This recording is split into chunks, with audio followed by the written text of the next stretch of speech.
ባቴ? ምክንያቱም ያንቺ የቤት ባለቤትነትሽ የሚያረጋግጥ ወረቀት ነው።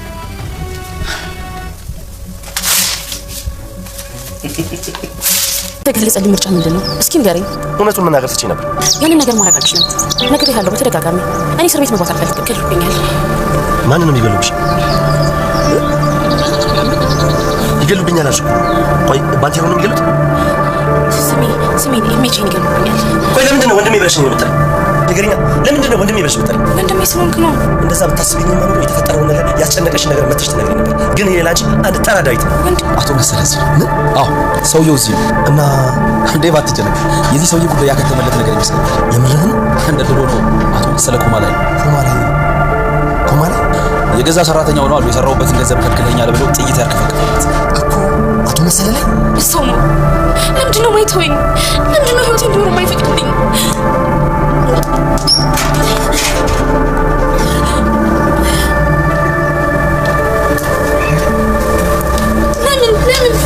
ለምንድን ነው ማይተወኝ? ለምንድን ነው ህይወቴ እንዲኖር የማይፈቅድልኝ? እስኪ ተረጋጊ። መቼስ አንተ ከስር የተፈታው በታምር እንዳልሆነ ታውቀዋለህ። ያው እጅ ላይ የተያዘው አደንዛዥ ዕፅ ትክክለኛ እንዳልሆነ ስላረጋገጡ ነው የፈቱ። እንደሱ አይደለም። የማለት ራሷን አደጋ ላይ ጥላ የማይሆን ስምምነት ከነሱ ላይ ተስማማለች። የምርህን ነው ዴቭ? አዎ የምስማማችሁን ስምምነት እያንዳንዱ ካልፈጸመች ደግሞ አንተም እሷም ሔዋን አሁን እኔ ልሸኘኝ። ወዴት? አየር መንገድ።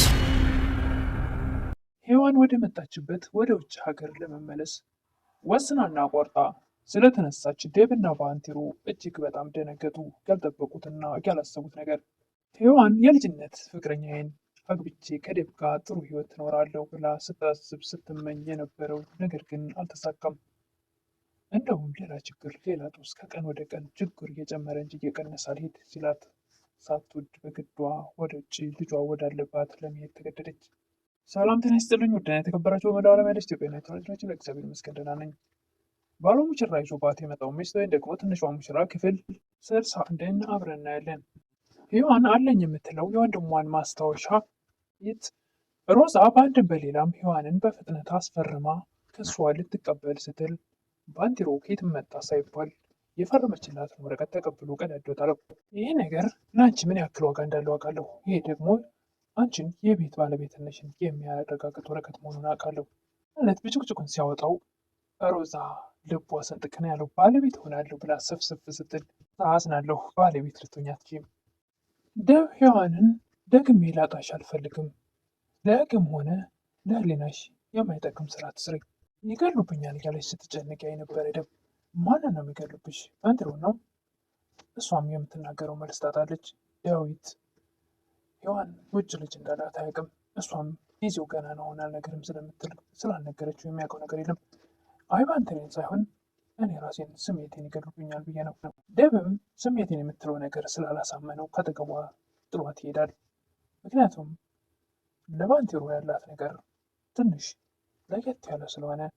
እንደውም ባንቴሮ ታስሮ እሷ ብዙ መስዋዕትነት ከፍላ ስላስፈታችው ከዚህ በፊትም እድሜ ልኩን ሽባ ሆኖ የሚያስቀር ህመም ገጥሞት ያለ ውጭ ሀገር ወስዳ ብዙ መስዋዕትነት ከፍላ አሳክማ አድናው ድጋሚ ቆሞ እንዲሄድ ስላደረገች አሁንም ደግሞ ሌላ ችግር ሲገጥመው ሌላ ትልቅ መስዋዕትነት ከፍላ ስላስፈታችው ታዲያ ዴቭ ከኔ ይልቅ ባንቴሮን ትወዳለች የበለጠ በማለት የቅናት መንፈስ ስላለበት በፍጹም እሷ የተናገረችውን ነገር በፍጹም ሊያምናትም አልፈቀደም። እኔ ላይ የደረሰው ሁሉ ልጅ ላይ እንዲደርስ አልፈልግም። ማድረግ ያለብኝ ራሴን ቀዝቀዝ በማድረግ እነሱ ያሉኝን ማድረግ ነው። ባንቴሮን በበኩሉ ያንን አስቀያሚ ህይወት ድጋሚ እየጎበኘሁት ላንቺ ስል ነው፣ ለውበትሽና ለመልካም ስብዕናሽ እያለ ሔዋንን ያደናንቅ ነበር። ምን ያክል እንደሚወድሽና እንደሚሳሰልሽ ያውቃለሁ። ነገር ግን እኔስ ማን አለኝ? ያ ያበቃለት ህይወቴ ድጋሚ ነፍስ እንዲዘራለት አድርገሻል። መርሳት አልፈልግም፣ ያላንቺ መኖርም አልፈልግም። የሚለየኝ አንዳች ታምር ቢኖርም በፍጹም አልሰማው የሚል ነበር ባንቴሮ። ዴቭን ምን ሊያደርገው ነው? ነገር ግን ከአንቺ ሊለየኝ የሚመጣውን ብርቱ ክንድ ማ የሚያደርገኝ አንድ ሰው አለ፣ እሱም ዴቭ ነው ይል ነበር ባንቴሮ። ከዚህም በፊት እንደተናገረው ሌላ ሰው ቢሆን ኖሮ እሞታለሁ እንጂ አንቺን አሳልፌ አልሰጥም፣ ነገር ግን እዚህ ጋር ዴቭ ሆነ ምን ማድረግ አለብኝ እያለ ይጨነቅ ነበር።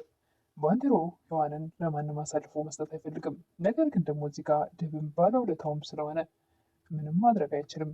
ሳይወድ በግዱ ደብ አሳልፎ ለደብ መስጠት ግድ ይለዋል። ነገር ግን ባንቴሮ ከኋላ የመጣ ነው። ደብ ደግሞ የልጅነቷ ነው ሔዋን። የሆነ ጊዜ እኮ ላጠፋህ መጥቼ ይቅር ብለኛል። ምን ያክል እንደሚከብድህ አሁንም ግን ይቅር እንድትለኝ እፈልጋለሁ። ባንቴሮ በሔዋን በኩል እንኳ በፍጹም ደብ ይቅር አይልህም። አርፈህ ቁጭ ብትል ይሻልሃል። ያንን እጅግ በጣም የሚወዳት የሚያፈቅራት የሚሳሳላት ናት። ማንም እንዳያት ቀረ ብሎ አይፈልግም። አሁን በቅናት መንፈስ ደብን እያለ ነው። ደብ ስለ እያንዳንዱ ነገር ስለ ባንቴሮ የምታወራው ነገር ደብ አያስደስተውም። እንኳ መልካም ሰው ቢሆን ብዙ ነገር በድሎት ቤት ቢያስቀምጠውም ባንቴሮን ደብ ነገር ግን በሔዋን በኩል እንድመጣበት አይፈልግም። ደብም ባንቴሮን እዛው ማረሚያ ቤት እንዲቆይ መተው ነበረብሽ በሚላት ሰዓት የእሱም ህይወት እኮ ያስጨንቀኛል፣ እዛ ማረሚያ ቤት እንዲበሰብስ አልፈልግም ትል ነበር ሔዋን። እኔ ደግሞ ያንቺ ህይወት ያስጨንቀኛል። አሁንም ባንቴሮን የዋልክልኝን ውለታ እስከ ህይወት የፍጻሜ ያልረሳውም። ምክንያቱም ሮዛ ቤቷን ልትወስድባት ስለነበረ የወንድሟን ማስታወሻ እሱ ነገሮችን ሮዛን እንዳይሳካላትና የጻፈችውን የፈረመችላትን ቅድድ አድርጎ ጥሎ ሮዛ ቤት ማግኘት እንዳትችል የሔዋን ቤት የወንድሟን ማስታወሻ እንዳትወስደው ስላደረገ ባንቴሮን ደግሞ የሚፈልገው እስከ መጨረሻው አብረሽኝ እንድታረጅ ነው የነበረ። ምን ትል ነበረ ሔዋን? ምክንያቱም ሔዋን አለኝ የምትለው ደግሞ ደብ አለ። የልጅነት ፍቅረኛዋ ወይም ደግሞ ጓደኛዋ አብሮ አደጓ አለኝ የምትለው ከውጭ ሀገር ድረስ የመጣችለት ዝም ብላ ልጇን ትታ ወደ እሱ የመጣችው ትንሿ ሙሽራ ሉሊትም በአንድ ወቅት እናቷና አባቷ ተቸገርን ሲሏት ከተማሪዎች ከዩኒቨርሲቲ ተማሪ ጓደኞቿ ለጉዞ ብላ ያስቀመጡትን 10,000 ብር ተበድራ ልካላቸው ነበርና አሁን ገንዘቡ ሊያስፈልጋቸው ስለሆነ ያን ገንዘብ ጌታ ምታ እንደምትሰጣቸው ግራ ሲገባ ስትጨነቅ እናቷም እባክሽ ምንም ነገር መፍትሄ አታመጣም ብለሽ ነው? ምንም ስለሌለኝ ለምንድን ነው እናትሽ አይደለው ለምን አትነግሪኝም? እያሉ ሲያስጨንቋት ስትነግራቸው እሳቸውም የእናታቸው ማስታወሻ ሀብል ሽጠው ያን ብር ይሰጧታል። ደብ ደግሞ ለሸጡለት ሱቅ የወርቅ መሸጫም አልነበረም። ለዝም ብሎ ለተራ ሱቅ እንደሚያተርፈው ስለሚያውቅ ነበር የገዛቸውና ሲጠይቀው ባለሱቁ እያንዳንዱን ነገር ሲነግረው ገንዘቡን ከፍሎ ያን የአያታቸውን ወይ ደግሞ የአያቷን የእሳቸውን የእናታቸው ማስታወሻ መልሶ ያመጣል። ሉሊትን ለምንድን ነው ግን ወንድሜ እያልሽ የምትጠሪኝ? ስለምወድ ወንድሜ ስለሆንክ ነው አትል ነበር ሉሊት። ወንድምሽ ሆንማ የሚያስፈልግሽን ነገር በግልጽ ትነግሪኝ ነበር ማለት ከሱቁ ከባለሱቁ ገንዘቡን ከፍሎ ሀብሉን እንዳመጣው ይነግራቸዋል። ዘር እርስዎ እንደ ልጆት እሷ ደግሞ እንደ ወንድም ብታዊ ኖሮ ይህ ሁሉ ነገር አይፈጠርም ነበር የነበር ደብ ከነህ የኔ ልጅ አንተ ምንም አላጠፋ የሚሉ ነበር የሉሊት እናት። ደብም እያንዳንዱ ነገር በባንቴሮ መቅናት ጀምሯልና ባንቴሮ ደስ ሲለው አይቶ የተደሰትክ ትመስላለህ ይል ነበር። አዎ በትንሽ ነገር ስለምደሰት ይሆናል። እናንተ ምን እንደሚያስደስታችሁ ባላቅም ለእኔ ግን ይሄ ትንሽ ነገር ስለሚያስደስተኝ አሁን ደግሞ የተደወለልኝ ስልክ አስደስቶኝ ነው። ምንድን ነው ያስደሰተኝ ነበር ደብ። አቶ መሰለ እዚህ ናቸው። ምን ብሎ ደብ ሲደነግጥ እዚህ ነው፣ ነገር ግን ኮማ ላይ ነው አሉ። እንዴት ኮማ ላይ ሊሆን ቻለ? የገዛ ሰራተኛው ነው አሉ። የሰራሁትበትን ደሞዝ ካልከፈልከኝ ብሎ ጥይት ያርከፈከፈበት ላይ በሞትና በህይወት ላይ ነፍሱ ተወጠራለች። አሁን በጥቂት ደቂቃዎች ወይም በጥቂት ቀናት ህይወቱ ልታልፍ ትችላለች። ከዚህ በላይ ምን ደስታ አለኝ ነበር ባንቴሮ። ግንባሩ ላይ ትንሽ ምልክት ብሰጠው ደስ ይለኝ ነበር ይል ነበር ባንቴሮ። ያው እንደዚህ ከሆነማ ለሉሊት ትንሽ እፎይታ ሊሰጣታል ይል ነበር ደብ። መጨረሻ የሉሊት እናት በቃ መሄድ አለብኝ አንተንም አሰለችው አደከምኩ በማለት ለደብ ሉሊትም ከእናቴ ጋር አብሬ መሄድ አለብኝ ከማንኛውም ጊዜ በላይ አሁን አብሬያት መኖር አለብኝ ብላ አብራ ለመሄድ ስትወስን እናትም በፍጹም ከዚህ መሄድ የለብሽም እና አሁን ከሄድሽ ማለት እኮ እስከዛሬ የደከምሽበት ትምህርት ሸዋ በላው ይል ነበር ደብ። እኮ የሚሆነው እናቴ ስትኖርልኝ ነው ትል ነበረ ሉሊት። ደግሞ ወደዛ እንድትመለሽ አልፈልግም። እኔ የምፈልገው ህልምሽ እንዲሳካ ነው። ከኔ ጋር ስብር ብለሽ እንድትኖሪ አልፈልግም።